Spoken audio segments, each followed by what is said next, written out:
Zion. A prophesied last days community of saints to which the city of Enoch will return, and where Christ will dwell.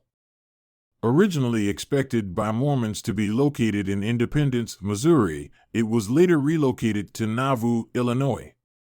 Late in his life, Joseph Smith changed the location to the whole of North and South America, predicting it will cover the entire landmass at some point during the millennial reign of Jesus Christ. Zion consists of people living in harmony with God.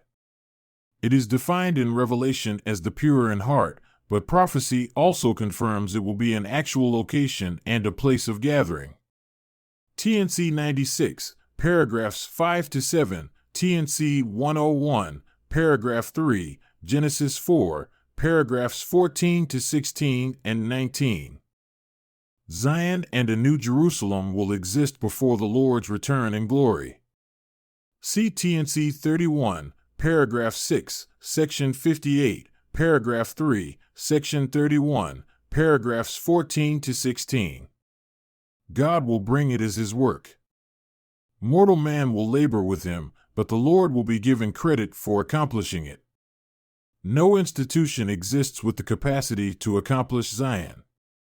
It will be so entirely foreign to this world that the people who come there will be required to adopt a new society, a new way of thinking, a different way of interacting, an entirely new law, a form of government that does not presently exist, an order to their lives that alters everything, and a form of righteousness that is only possible for a society with a new structure. The law of Moses did not produce Zion. The New Testament primitive Christian church did not produce Zion. Modeling after either of these, as the church established by Joseph Smith did, has likewise not produced Zion. Zion will be produced by a journey begun in equality, pursued by equals, with no man able to command another man's actions. Persuasion, meekness, unfeigned love, and pure knowledge are the only tools necessary for Zion. Zion is something that has only been accomplished in the known history of the world by two communities. It is prophesied that there will be a third. What is to be created is something so foreign to this world that there is nothing in the world which can be used to judge its progression. Even the scriptures do not give a blueprint to follow. If they contained the necessary information, Zion would have been established long ago. God alone will establish Zion. His instructions are vital and necessary for us. Once he instructs us, the scriptures can then be used to confirm that his direction to us now is consistent with what he prophesied, covenanted, and promised would happen. But the path to Zion is to be found only by following God's immediate commands to us. That is how he will bring it. He will lead us there. There is no magic, there is no sprinkling fairy dust that will take you to where God is. It does not and cannot happen that way. He will lead us, teach us, command us, guide us, but we have to be the ones who become what he commands. We have to be the ones who do what he bids us do. The single, all-encompassing topic of Denver Snuffer's ministry is Zion. If you go back to the very first book, The Second Comforter, Conversing with the Lord Through the Veil, and you read everything I have written beginning there until now, what you will discover is that I have given one continuous exposition. Admittedly, it's long, admittedly, it fills millions of words in English, but it is a single exposition. I have been addressing one subject from the beginning until now. It is all one great whole. The counterpart to the world, or Babylon, as the scriptures have nicknamed the world, is Zion.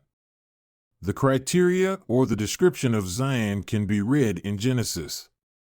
From that time forth there were wars and bloodshed among them, but the Lord came and dwelt with his people, and they dwelt in righteousness. Genesis 4, paragraph 14. This is an interesting contrast.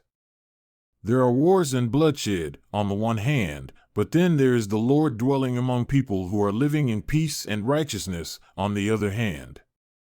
And the fear of the Lord was upon all nations, so great was the glory of the Lord which was upon his people. It was the glory of the Lord upon his people that intimidated the wicked. The Lord doesn't show himself to the wicked except to destruction, but the Lord shows himself unto those who are prepared. The glory of the Lord upon them is what others find intimidating. And that was the case with these people of Enoch's Zion. And the Lord blessed the land, and they were blessed upon the mountains and upon the high places, and did flourish. That is literal. Zion is not located in a valley either in the past or in the future. Zion belongs on a high place.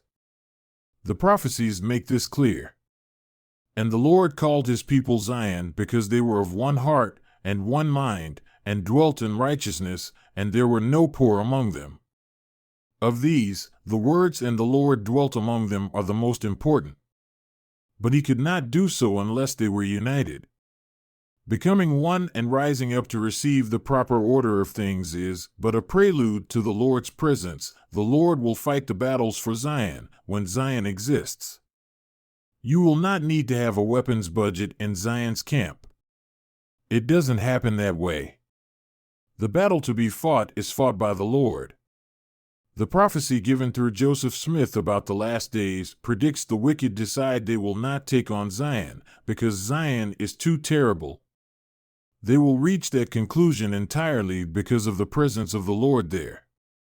TNC 31, paragraph 14. It is not because of munitions. In fact, that same description includes a statement about Zion's residents. They are those who will not take up arms against their neighbor, but instead flee to Zion. They are the only ones that aren't killing others.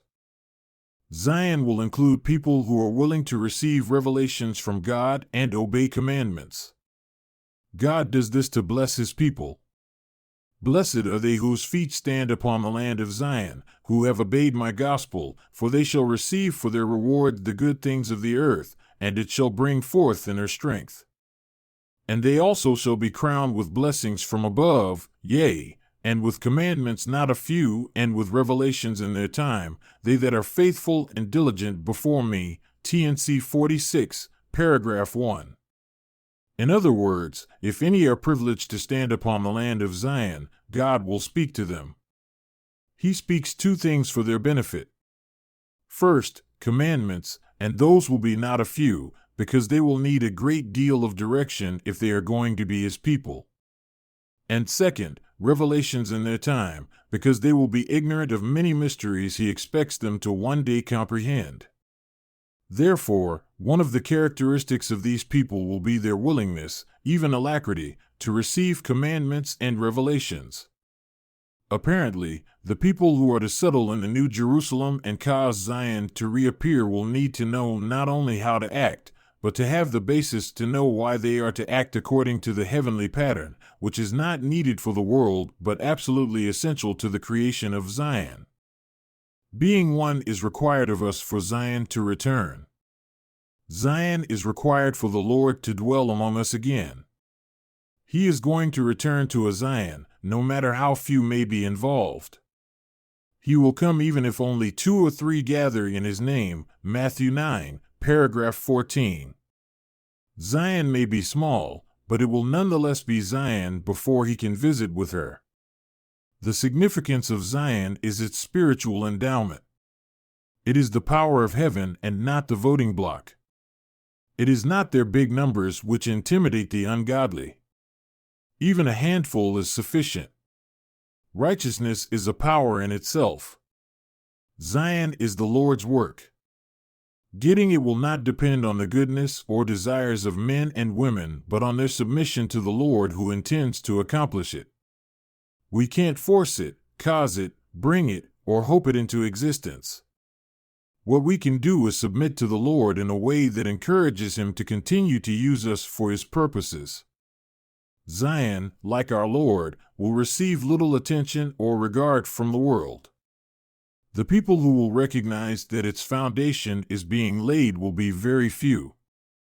While the Jews, Christians, saints, and philosophers look to constantly replenish themselves from the east, see Isaiah 1, paragraph 6, God will begin his work quietly in the mountains of the west. See TNC 58, paragraph 3.